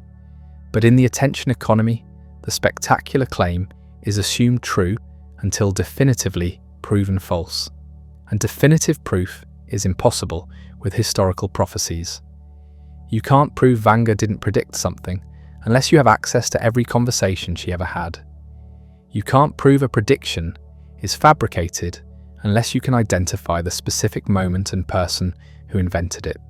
The absence of evidence becomes evidence of cover-up. Skepticism becomes conspiracy. This creates an environment where truth becomes irrelevant. What matters is the story's emotional impact, its shareability, its capacity to generate engagement. Vanga predicted the pandemic. Vanga foresaw World War III. Vanga knew about climate change. These claims circulate not because they're verified, but because they're compelling. And once they circulate widely enough, they achieve a kind of reality through consensus. If millions of people believe Vanga predicted something, does it matter whether she actually did? The belief itself becomes a social fact, shaping behavior, influencing decisions, creating consequences in the real world. This is how legends grow, not through careful documentation, but through repetition, not through evidence, but through emotion. The story that spreads is rarely the true story. It's the story people want to believe. With Vanga, we want to believe that someone saw our moment coming, that the chaos of recent years wasn't random but predictable, that patterns exist we simply haven't recognized, that if we'd listened to the blind woman in Bulgaria, we might have prepared differently. But this desire for retroactive meaning can prevent us from learning the actual lessons. COVID-19 didn't require supernatural foresight to anticipate. Epidemiologists had warned for decades that a pandemic was likely. The warnings were specific, scientific, actionable. We ignored them not because we lacked prophecy, but because we lacked political will. Climate change doesn't need a Bulgarian mystic to explain it. The physics has been understood since the 1800s. The consequences have been predicted with increasing precision since the 1970s. The problem isn't knowledge, it's action. Searching for prophecies distracts from the real work. It redirects attention from the scientists, researchers, and experts who actually can predict future trends based on data, toward mystics whose predictions are so vague they could mean anything. This matters because we're entering a period where genuine foresight is crucial. Technology is advancing exponentially. Climate systems are destabilizing. Political tensions are escalating. We desperately need to understand what's coming so we can prepare effectively. But preparation requires specificity. It requires testable predictions based on evidence. It requires experts willing to say, if X happens, then Y will follow, and here's what we should do about it. Vague prophecies about troubled times or great changes provide no actionable information. The popularity of Vanga's predictions, especially among younger generations discovering her story online, suggests a widespread anxiety about the future. People are searching for answers, for guidance, for any indication of what's coming. That's understandable. The world feels increasingly unstable. But the solution isn't to resurrect Cold War-era mystics. It's to improve our actual forecasting capabilities, to fund scientific research, to listen to expert warnings, to build systems that can respond flexibly to emerging threats. We have tools Vanga never imagined. Computer models that can simulate climate decades into the future.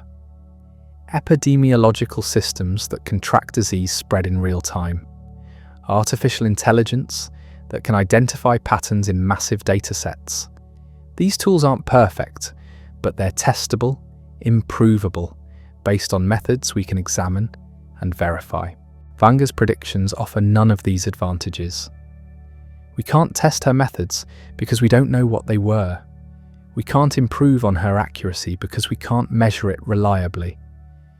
We can't verify her claims because the evidence has been hopelessly contaminated by decades of retelling.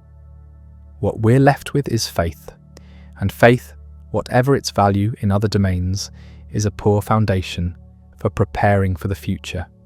Yet the Vanga phenomenon persists. Every crisis brings new claims about what she supposedly predicted. Every disaster prompts someone to say, "Vanga warned us." The cycle continues, feeding on uncertainty and fear. Breaking this cycle requires something difficult. It requires accepting that the future is genuinely uncertain, that no one, not prophets or scientists or anyone else, can see it with perfect clarity, that the best we can do is make educated guesses based on available evidence, knowing we'll sometimes be wrong. This acceptance feels like losing something, the comfort of certainty, the hope that someone knows. But it's also liberating. If the future isn't predetermined, if no prophecy has already written our fate, then we have agency. Our choices matter. What we do now shapes what comes next. Vanga's story, stripped of supernatural claims, becomes a story about human kindness. A woman who spent decades listening to people's troubles and offering what comfort she could. Whatever else we believe about her abilities, that much seems true. She cared. The question is whether we can honour that legacy without requiring her to have been superhuman.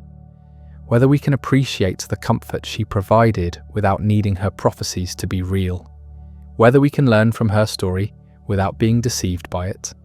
The answer matters, not just for how we remember Baba Vanga, but for how we approach all the claims about supernatural knowledge that saturate our culture. Astrology, tarot, psychic hotlines, prophecy websites. The methods change, the window dressing varies, but the fundamental promise remains the same. Someone knows what you don't. Someone can see what you can't. Someone has access to information that will help you navigate uncertainty. These claims thrive because uncertainty is uncomfortable, because not knowing is hard, because when we're frightened about the future, even false certainty feels better than honest doubt. But false certainty comes at a cost. It leaves us unprepared for what actually happens. It directs our attention away from genuine warning signs. It makes us vulnerable to manipulation by anyone clever enough to tell us what we want to hear. The alternative isn't cynicism. It's not assuming everyone is lying or that nothing can be known. It's developing discernment. Learning to distinguish between claims supported by evidence and claims supported only by authority or tradition. Between predictions specific enough to be tested and prophecies vague enough to mean anything. This is harder than believing in Vanga's gifts. It requires constant vigilance, intellectual humility, willingness to be wrong. It means accepting that expertise comes from study and practice, not mystical revelation. That understanding takes work, but it's the only path to genuine knowledge, the only way to build a future based on reality rather than fantasy, the only defense against the endless stream of people claiming to know what they cannot possibly know. Baba Vanga's story will continue to circulate. New predictions will be attributed to her. New websites will emerge, claiming to interpret her words. The legend will grow, becoming more elaborate, more impressive, more distant from whatever truth it might have originally contained. That's probably inevitable. Legends don't die. They evolve, adapting to whatever people need them to mean. What we can control is our response, whether we accept claims uncritically or demand evidence, Whether we spread stories because they're compelling or pause to ask whether they're true, whether we let fear of the unknown drive us toward comfortable fiction or uncomfortable reality, the blind prophet of Rupiat offered hope to thousands. That legacy deserves respect, but it doesn't require us to abandon reason. We can honor the comfort she provided while rejecting the supernatural claims made in her name. We can appreciate her kindness without believing she could see the future. That's the balance we need: compassion without credulity, openness without gullibility, hope grounded in reality rather than fantasy. Because the future is coming whether we have prophecies or not, and we'll face it better with clear eyes than with comforting illusions. So where does that leave us? Standing in a field of questions with fewer answers than we'd like. The investigation is over, the evidence examined, the legend dissected. What remains? Perhaps something more valuable than certainty, a framework for thinking about all claims of supernatural knowledge. Not just Vanga's prophecies, but every assertion that someone possesses information beyond normal human capacity. Start with the simplest question: what would genuine precognition look like? Not vague imagery subject to interpretation. Not general warnings anyone could make. Specific, verifiable, impossible to guess information about future events recorded before those events occur. Dates, names, details that couldn't be deduced from existing trends. Predictions that surprise rather than confirm what people already suspect. Information that demonstrates access to something beyond pattern recognition and lucky guessing. By that standard, we have nothing. No authenticated prediction from Vanga meets these criteria. Every claimed success either lacks documentation, contains impossible anachronisms, or describes events so general that someone somewhere will match them eventually. This matters because the burden of proof isn't on skeptics. Extraordinary claims require extraordinary evidence. If someone claims to see the future, the responsibility for demonstrating that ability lies with them and their advocates. Demanding that skeptics prove the negative, that they demonstrate precognition, is impossible, reverses the proper order of inquiry. Science doesn't work by accepting every claim until proven false. It works by testing claims systematically and accepting only those supported by repeatable evidence. Precognition has been tested extensively in laboratory settings. Under controlled conditions, with proper protocols, no one has demonstrated the ability reliably. That doesn't mean the future is completely unknowable. We make successful predictions constantly. Weather forecasts, economic projections, epidemiological models. These work because they're based on understanding causal mechanisms, collecting relevant data, and calculating probabilities. The difference between prediction and prophecy is methodology. Predictions show their work. They explain what information they're based on and how conclusions were reached. They quantify uncertainty. They improve over time as models are refined and data accumulates. Prophecies offer none of this. They present conclusions without justification. They resist testing. They claim certainty while providing only ambiguity. When they fail, explanations emerge about misinterpretation or incomplete understanding. When they succeed, it's presented as confirmation of supernatural ability rather than coincidence. Consider how this plays out in practice. Every day, millions of people make predictions about future events. Most are wrong. Some are right by chance. A few are right because the predictor had genuine insight or information. If we only remember the correct predictions and forget the failures, anyone can seem prophetic. This is selection bias, and it's how legendary reputations are built. Vanga made thousands of statements to thousands of visitors over decades. Even with a low success rate, that generates plenty of material for a legend. Add motivated reasoning from people who want to believe, embellishment through retelling, and the natural tendency to fit events to prophecies rather than prophecies to events, and you have a perfect recipe for a reputation that vastly exceeds the reality. None of this requires malice. People genuinely remember things differently than they occurred. Memories are reconstructive, not reproductive. Each time we recall an event, we slightly alter it. Over years, those alterations compound. Someone who visited Vanga in 1970 and recalls the meeting in 2000 isn't necessarily lying if their memory has changed. They might sincerely believe she predicted something she never said, especially if they've spent 30 years hearing others describe similar predictions. This is why documentation matters, why contemporary records trump later recollections, why we should be skeptical of claims that can't be verified against objective evidence created at the time. The Vanga literature fails this test comprehensively. The books were written after her death by authors with financial and reputational stakes in her legend. The predictions they contain weren't recorded before the events they supposedly foretold. Many contradict earlier sources or describe events in ways Vanga couldn't have.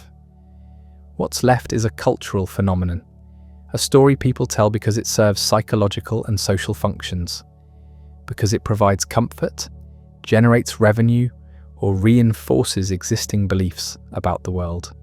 That's not unique to Vanga. Every culture produces figures like her, seers, prophets, oracles, who supposedly bridge the gap between known and unknown. The specifics vary, but the pattern repeats. Sometimes these figures are deliberately fraudulent, sometimes they're self-deceived, sometimes they're genuine helpers misremembered as having powers they never claimed. Often it's complicated, a mixture of sincerity, self-delusion, and strategic ambiguity that resists simple categorization. What matters isn't judging Vanga personally. She's beyond judgment now. What matters is how we respond to claims made in her name and similar claims that will continue emerging.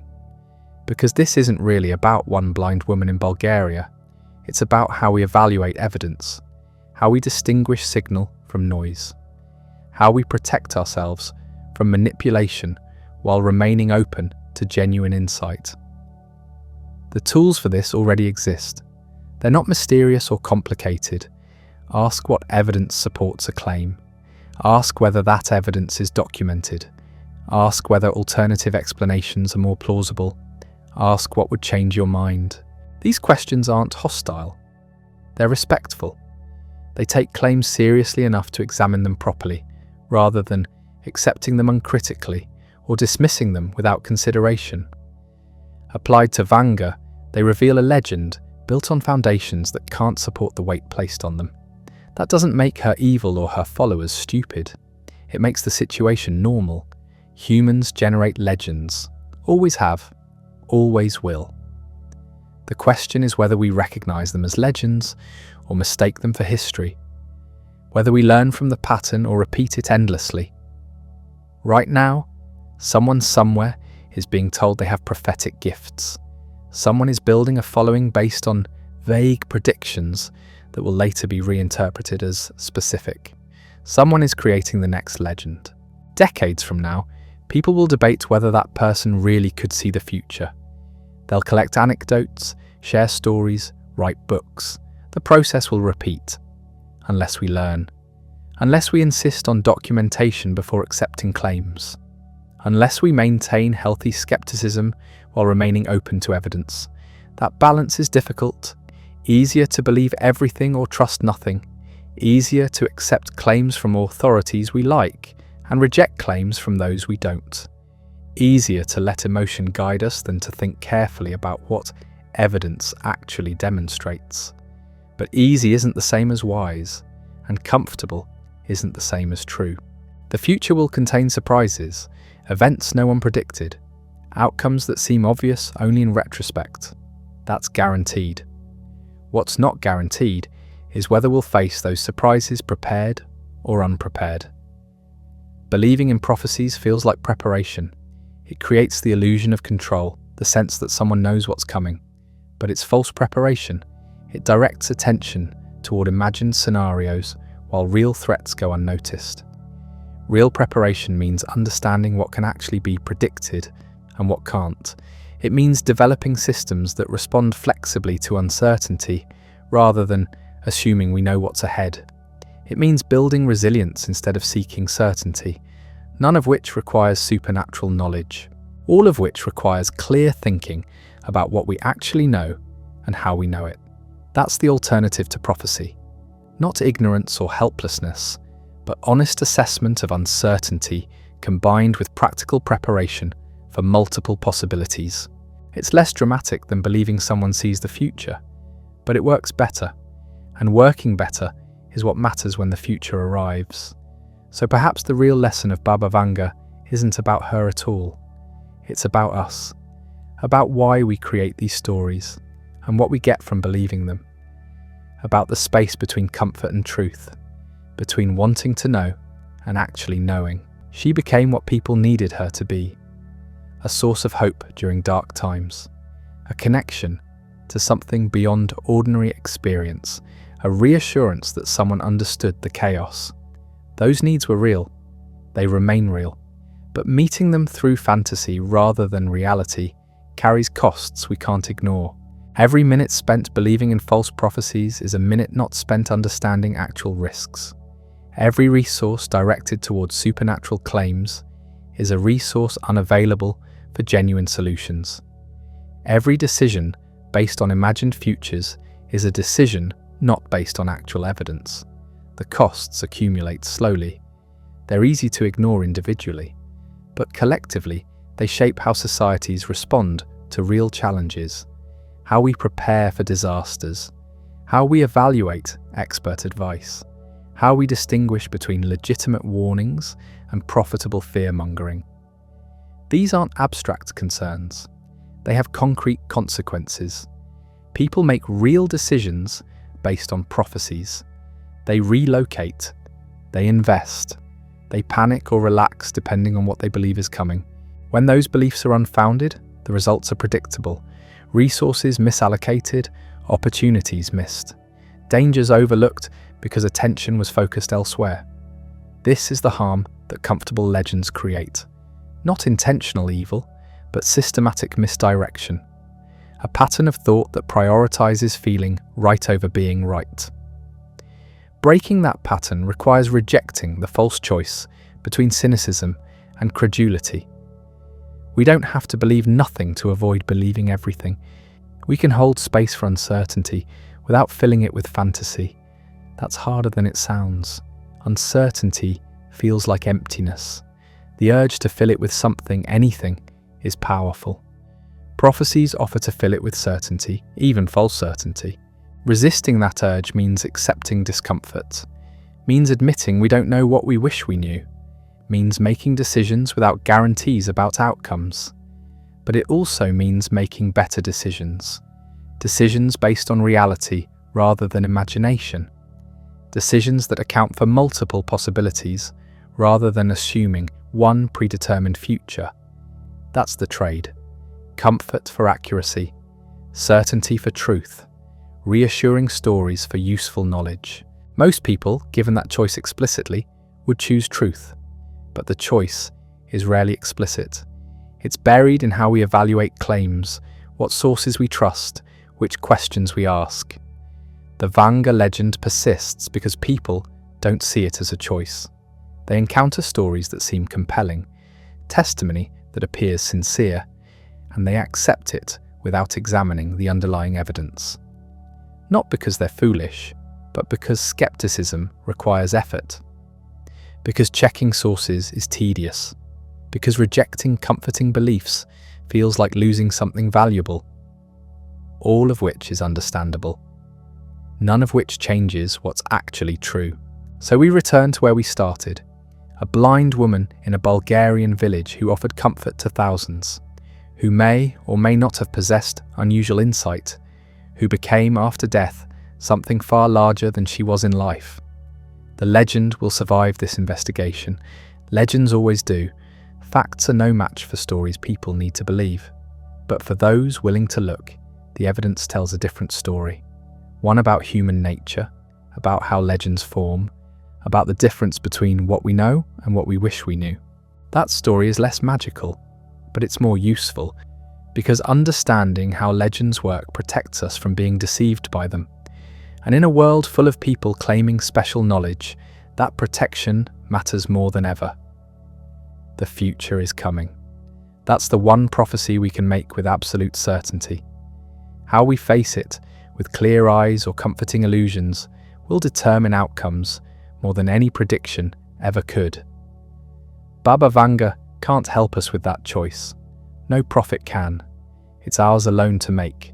The woman who supposedly saw everything failed to see the most important thing: that her legacy would be hijacked, that her name would sell books she never wrote, that prophecies she never made would be attributed to her for profit, that decades after her death she'd become exactly what she spent her life not being: a commodity. Walk through Rupert today and you'll find tour buses, gift shops selling crystals and incense, guided tours of her home, now carefully preserved behind velvet ropes, visitors taking selfies at her grave. The place where a blind woman once offered comfort has become a tourist attraction. The spiritual has become commercial. The personal has become performance. This transformation tells us something crucial about how societies process the extraordinary. We can't just let things be. We have to categorize, monetize, systematize. We take the ambiguous and make it certain. We take the personal and make it public. We take the dead and make them into whatever we need them to be. Vanga never wrote a book, never gave a television interview, never created a website predicting world events. She sat in a room and talked to people. That was it. Everything else, the global phenomenon, the annual predictions, the breathless articles about what she supposedly foresaw, all of that came after, built by others, for reasons that had nothing to do with her. And yet people continue believing, not because the evidence is strong. It isn't. Not because the predictions are specific, they're not. They believe because believing serves a function that evidence cannot. When you're anxious about the future, when the world feels unstable and unpredictable, the idea that someone saw it coming is deeply reassuring. It means the chaos has order. It means someone understood. It means we're not alone in the dark. That need is real. That need is human. But meeting it with fantasy has consequences. Because here's what happens when prophecy replaces preparation. You stop listening to experts. Why pay attention to climate scientists when a Bulgarian mystic already told you what's coming? Why worry about pandemic preparedness when someone predicted it decades ago? The prophecy becomes an excuse for inaction. We knew it was coming. We were warned, nothing we could have done, except that's exactly backward. The scientists didn't need supernatural insight. They did the work. They studied patterns. They built models. They issued warnings that were specific, actionable, and ignored, not because the warnings weren't there, but because warnings without prophecy don't feel dramatic enough to matter. We paid attention to the mystic who predicted troubled times. We ignored the researchers who said, "Here's what will happen if we don't change course, and here's what we should do about it." One felt spiritual, the other felt like homework. Guess which one spread further? This is the real danger of the Vanga phenomenon. Not that people believe a blind woman could see the future. That's relatively harmless superstition. The danger is that it trains us to value spectacle over substance, mystery over methodology, claims over evidence. It teaches us that knowledge comes from revelation rather than research. That understanding arrives fully formed rather than being built piece by piece. That the hard work of actually learning how the world works can be bypassed by consulting someone who just knows. That lesson, applied broadly, creates a society of people waiting for answers instead of looking for them, expecting profits instead of developing expertise, believing what sounds impressive instead of what can be demonstrated. We see it everywhere now, not just in prophecy but in how people evaluate information generally. Does it feel right? Does it confirm what I already believe? Does it come from someone who seems authoritative? Then it must be true. The actual evidence, the methodology, the alternative explanations, Those are details for people who don't understand that truth is felt, not proven. This is what happens when we prioritize comfort over accuracy for too long. We lose the ability to tell the difference. We start thinking that our conviction about something is evidence for it. That if enough people believe a claim, it must have merit. That passionate testimony outweighs careful analysis. And we become vulnerable to anyone who understands how to tell us what we want to hear, who can speak with certainty about uncertain things, who offers simple answers to complex questions. The people profiting from Vanga's legend understand this perfectly. They're not preserving her memory. They're exploiting a market. Every January, they publish predictions for the coming year. Every crisis, they reveal what she supposedly foresaw. Every disaster, they explain how she warned us. It's profitable because it's unfalsifiable, vague enough to match anything, dramatic enough to spread, and immune to correction because the prophet is dead and can't clarify what she actually meant. This should bother us more than it does, not just because it's dishonest, though it is, but because it represents a broader pattern of how information flows in modern systems. The spectacular beats the mundane. The mysterious beats the understood. The claim that can never be disproven spreads faster than the claim that shows its work. We've built information architectures that reward exactly the wrong things: engagement over accuracy, emotion over evidence, the story that generates clicks over the story that generates understanding. And we're all complicit. Everyone who shares a Baba Vanga predicted this article without checking sources. Everyone who repeats a prophecy because it's compelling without asking whether it's documented. Everyone who lets the desire for patterns override the need for proof. We do this because it's easier, because critical thinking is work, because checking sources is tedious, because accepting that we don't know something feels worse than believing we do. But easy isn't the same as wise, and comfortable isn't the same as true. The alternative requires something difficult. It requires accepting genuine uncertainty, not the fake uncertainty of we can't prove she was wrong, but the real uncertainty of we simply don't know what's coming, and anyone claiming otherwise is guessing. That acceptance feels like losing something, the comfort of believing someone has answers, the hope that the chaos has meaning, the sense that we're not fumbling blindly through existence. But here's what we gain: agency. If the future isn't predetermined, if no prophecy has already written what comes next, then our choices actually matter. What we do now shapes what happens later. We're not passengers watching predetermined events unfold. We're participants affecting outcomes. That's more empowering than any prophecy, more useful than any prediction, because it means we can prepare without knowing exactly what's coming. We can build resilience without requiring certainty. We can respond to actual conditions rather than imagined scenarios. This is what expertise actually offers. Not prophecy, but probability. Not certainty, but informed analysis. Not revelation, but methodology that can be examined, challenged, and improved. Climate scientists can't tell you exactly what temperature it'll be on August 3rd, 2045. But they can tell you that if emissions continue at current rates, certain consequences become likely. They can quantify uncertainty. They can explain their reasoning. They can update their models as new data arrives.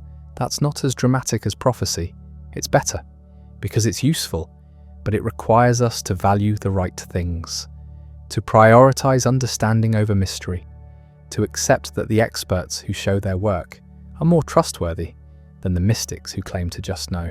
The Vanga legend persists because we haven't made that shift culturally. We still value the spectacular over the substantive. We still give more attention to prophecies than projections. We still treat conviction as evidence. Changing that requires individual choices: what sources we trust, what claims we repeat, what standards we apply before accepting something as true. It requires asking questions. Where did this prediction originate? Who documented it, and when? What would it look like if this claim were false? What alternative explanations exist? These aren't hostile questions, they're respectful. They take claims seriously enough to examine them properly. Applied consistently, they create immunity to manipulation. Not perfect immunity. Humans are too complicated for that. But enough to make a difference. Enough to slow the spread of false certainty. Enough to create space for actual knowledge. That space is where progress happens. Where problems get solved. Where understanding accumulates over time. Prophecy offers none of that. It offers only the illusion of knowledge. The comfort of certainty without the work of verification. And we deserve better. Better than legends built on selective memory and commercial exploitation. Better than predictions that can never be proven wrong because they were never specific enough to be right. Better than a system that rewards mystery over methodology. Baba Vanga, the actual woman, deserves better too. To be remembered for what she actually did rather than what people claim she did. To be appreciated for the comfort she provided rather than supernatural powers she may never have possessed. She spent decades listening to desperate people, offering what help she could, living simply, taking no payment. That's worth remembering. That's worth honouring. But it doesn't require believing she could see the future. It doesn't require accepting every claim made in her name. It doesn't require abandoning critical thinking out of respect for her memory. We can hold both truths simultaneously, that she was kind, that she helped people, and that the legend built around her after death has become something she never was. A prophet whose predictions were specific, an oracle who was never wrong, a seer who foresaw our moments with perfect clarity. That legend serves purposes that have nothing to do with her. It sells books, it generates traffic, it provides comfort to people anxious about uncertainty. It creates revenue for people skilled at exploiting that anxiety. But it doesn't serve truth, and ultimately, truth matters more than comfort. Because the future is coming regardless. Prophecy won't stop it. Belief won't change it. Hope won't alter it. What might alter it is clear thinking, honest assessment of risks, preparation based on evidence rather than revelation, decisions made with full awareness of uncertainty rather than false confidence in predetermined outcomes. That's the choice before us, not whether Baba Vanga could see the future. That question is ultimately unanswerable with available evidence. The choice is whether we face our future with clarity or delusion, with evidence or prophecy, with the humility to admit what we don't know or the arrogance to claim certainty we haven't earned. The world needs more critical thinking, not less. More skepticism, not less. More willingness to question claims, especially claims that sound appealing. It needs fewer legends about people who supposedly knew. More respect for people who actually know, who built their knowledge through study and evidence rather than mystical revelation. That's not a rejection of mystery. The universe contains plenty we don't understand. Genuine mysteries worth exploring with rigorous methods and open minds. But the mystery of Baba Vanga isn't one of them. It's a case study in how legends form, how selective memory and commercial exploitation can transform a person into a symbol that bears little resemblance to reality. Understanding that process is more valuable than believing the legend. Because the process repeats, new prophets emerge constantly, new claims about supernatural knowledge circulate daily, new legends are being built right now. Learning to recognize the pattern protects us from being deceived, not perfectly, but enough to ask better questions, to demand better evidence, to distinguish between genuine insight and profitable fiction. That's what we take from this investigation. Not proof that prophecy is impossible, not certainty that Vanga was fraud, but tools for thinking clearly about extraordinary claims. Tools that apply far beyond one Bulgarian woman's story. Tools that help us navigate a world saturated with claims about hidden knowledge, tools that create space for actual understanding rather than comforting illusion. The starry heavens above and the moral law within, Kant's famous phrase inscribed on his tomb. He believed these two things filled the mind with wonder, the vastness of the cosmos and the sense of moral duty. Both can be approached with reason, both can be understood through careful thought. Neither requires abandoning critical inquiry or accepting claims without evidence. Vanga's tomb in Rupiti has no such inscription, just her name and dates. Born 1911, died 1996. 85 years of life, reduced to a dash between two numbers. What filled that dash? A childhood marked by loss, an accident that took her sight, decades of consultations with desperate people, kindness offered freely, comfort provided without charge, and after death, a legend, growing larger each year, more elaborate, more distant from whatever truth it originally contained. The dash between those dates contained a human life, complicated, limited, shaped by circumstance and choice. The legend that followed contained something else entirely, a projection of our needs, a mirror of our anxieties, a product designed to generate revenue and provide reassurance. Understanding the difference matters, not just for how we remember one blind woman, but for how we approach truth itself. Because if we can't distinguish between person and legend, between documented facts and profitable fiction, between what actually happened and what we wish had happened, then we're vulnerable to every claim that promises certainty about uncertain things. And those claims are everywhere, growing more sophisticated, more targeted, more effective at exploiting our psychological needs. The defense against them isn't cynicism.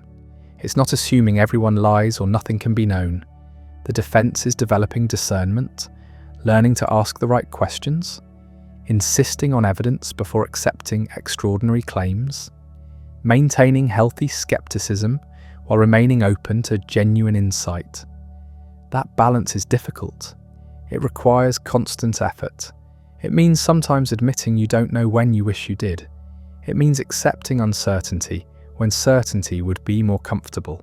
But it's the only path to genuine understanding, the only way to build knowledge that's actually reliable, the only defense against the endless stream of people claiming to know what they cannot possibly know.